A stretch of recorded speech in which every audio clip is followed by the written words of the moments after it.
Good morning, entrepreneurs. Welcome to the Non-Corporate Network, the worldwide leader in entrepreneurship. You are watching Entreprenews, a show where Dustin and I debate the top 6 trending small business headlines for 3 minutes each. We each give our takes. We duke it out. Dustin loses. They raise my arm as champion, put the belt around my waist. I can see it now, Dustin. Imagination runs wild, man. Runs wild. We do need some type of way to keep score on this. And I know we keep talking about that. Is good. Yeah, I know. It's getting out of hand. Well, hopefully you guys are tuned in on our live stream, or you're listening to this on Apple Podcasts, Spotify Podcasts, wherever you hear podcasts. We appreciate you guys. But yeah, big mission here is we make unbiased news, unfiltered news, combination of CNBC and ESPN. Really wanted to bring you something that is fun to watch, keeps you informed, and doesn't give you all that BS bias that we see out of some other news outlets. CNBC.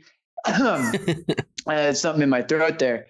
All right. Well, getting into our first story, Dustin, you ready to kick this off? Let's go. Okay. Epic Games is suing Google Play Store and Apple App Store over Fortnite's removal from these marketplaces due to their attempts to kind of go around the providers and have the people that are paying for their services and for their games pay them directly. As we learned in the antitrust probing a couple weeks back, Google and Apple both charge 30% commission on any dollar that goes through their system in the first year, and then it drops to 15%. But, Fortnite and Epic Games are essentially saying that this monopoly has gone too far and that they shouldn't be forced to comply with that fee on every time that they get somebody to purchase something. So, Dustin, what are your thoughts here? And is this lawsuit going to end up being more impactful than the antitrust hearing itself? I love it. It is hustle. It's entrepreneurship. It is innovation. It is capitalism. If you're tired of paying someone a fee, figure out how to cut out the middleman. I mean, that is literally what America was founded on. And so I absolutely love it. And I hope it sets a precedence for other companies that go, you know what, why do we need Apple and Google for us to, one, get distribution and take payment when we can just offer it ourselves? It's already done a lot more work than these hearings at Congress. And so I think, but this is how it always happens. The public or the private sector is going to act quicker or make moves quicker than what Congress can. Congress is just slow to act, although they're the ones that hold the power to actually make laws. But I mean, what are your thoughts on this move? They cite the Sherman Antitrust Act. They cite the Cartwright Act in California. Both cite anti-competitive behavior.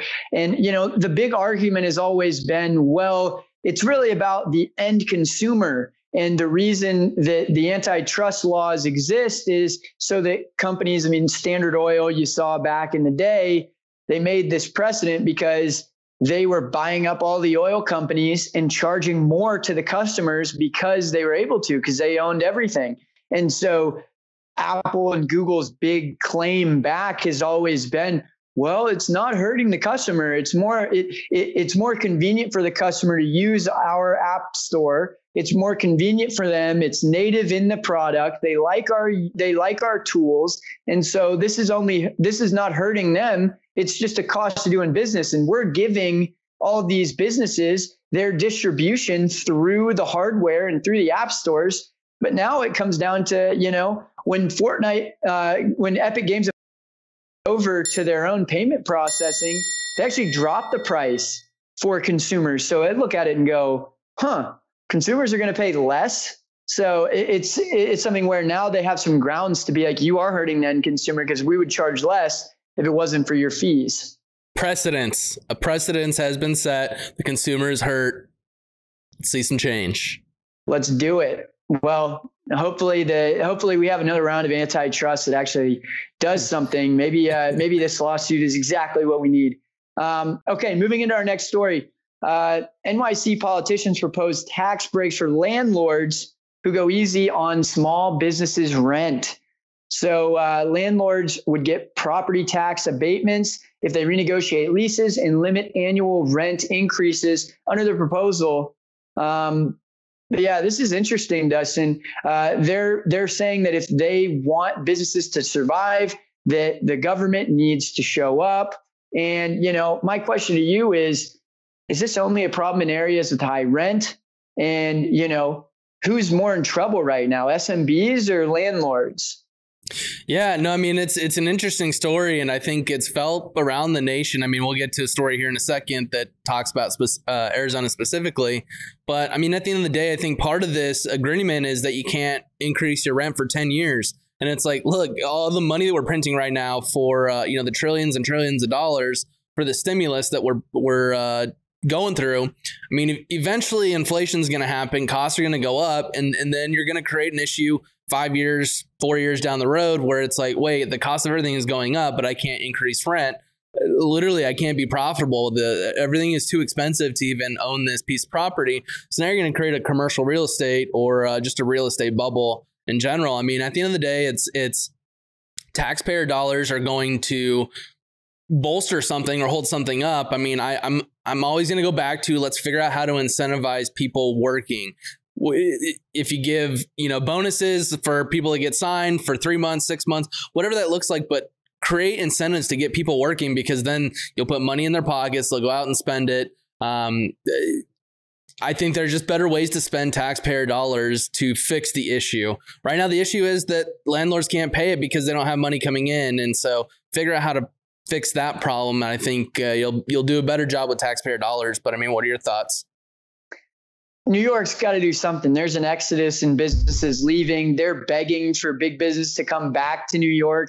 I mean, you think about it, we're all on the same currency. Just because you're working at your business is headquartered in New York doesn't mean that you feel it any differently when you lose customers or when the COVID hits. And they've got 5x higher operating costs because of rent in New York. And so what else are they going to do? They need to keep those businesses there because the businesses are going to turn around and blow more money back into their economy, blow more tax dollars back into their economy. So as opposed to spending taxpayer dollars, I look at it as an investment in taxpayer dollars to keep the businesses there. I mean, we're going to recover as a country. Business is not going to go away. That's the only thing we've got, it seems like now. And so, this is something that they really are starting to feel the heat the same way San Francisco is.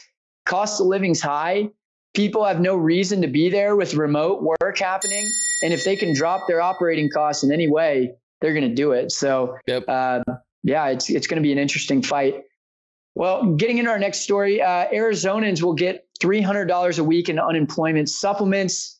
Arizonans who are out of work, their benefits, Donald Trump ordered last week. They won't get the additional $100 a week the president intended for the states to contribute. A big thing here is that Arizona is the second lowest in unemployment benefits weekly at $240. So by kicking that up to $300, my question is that going to help us?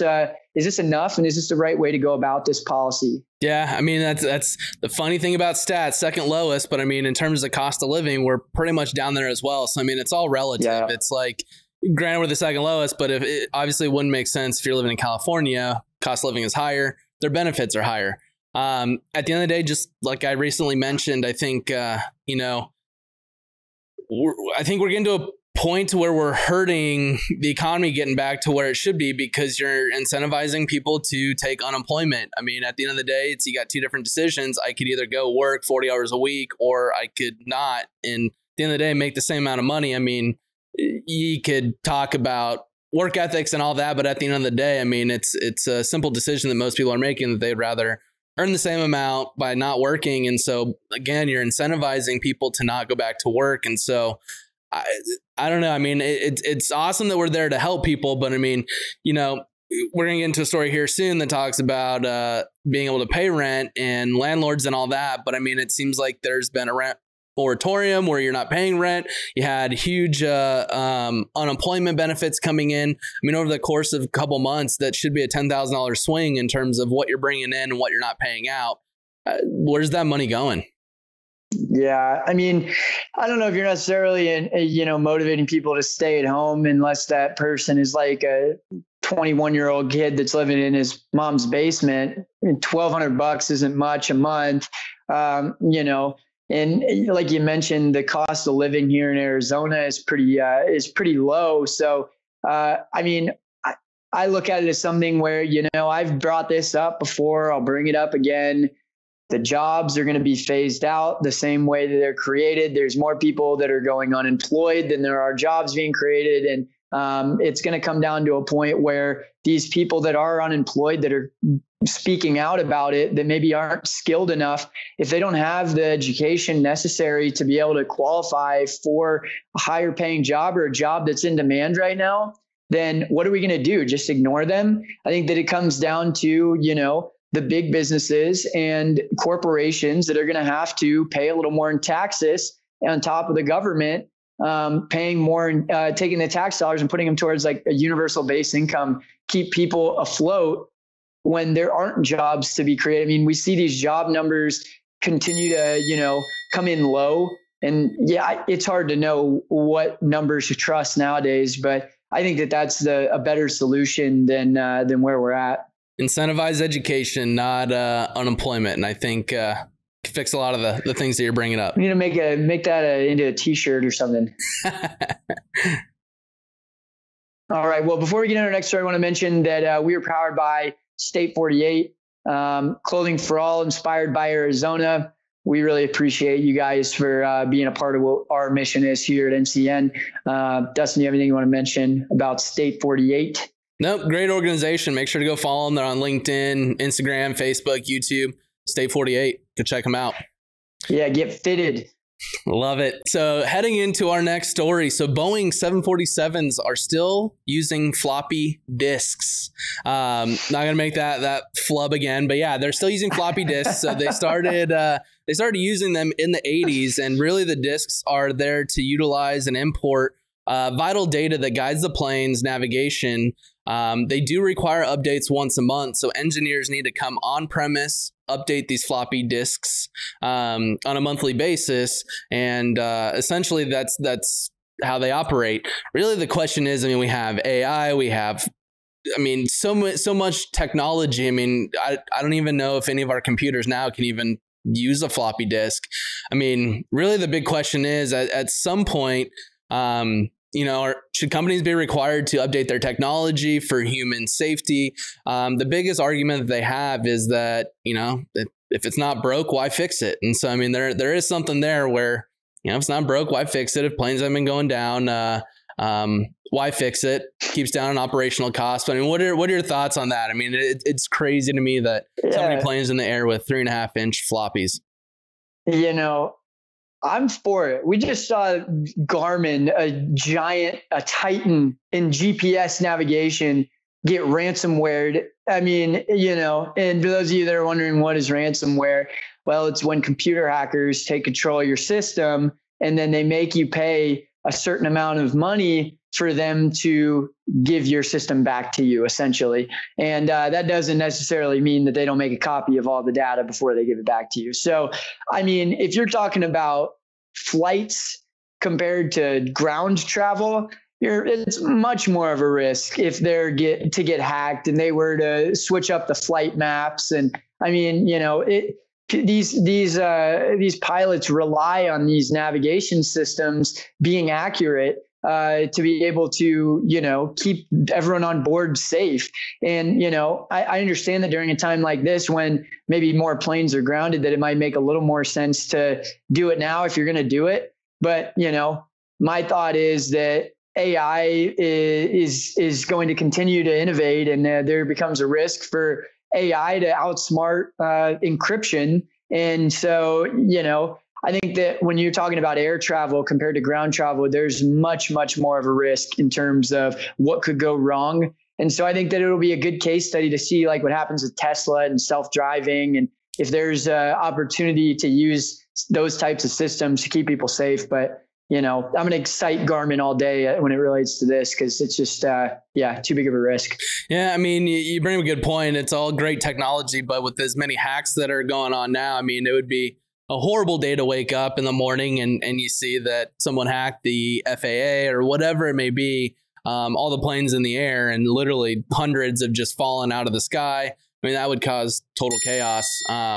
But like I said, and I'm not one for government to regulate when people need to make updates. I mean, that's kind of their own business. And I think it might just be one of those things where if we start seeing issues from it, that's when we start taking a stance. But keep in mind, USPS is run by the government. And if that's any example of how a government runs a business, I don't want them running any businesses like Boeing or anything like that. Exactly. So going on to our next story here in Arizona, Arizona rental property owners and associations sue to overturn the eviction moratorium.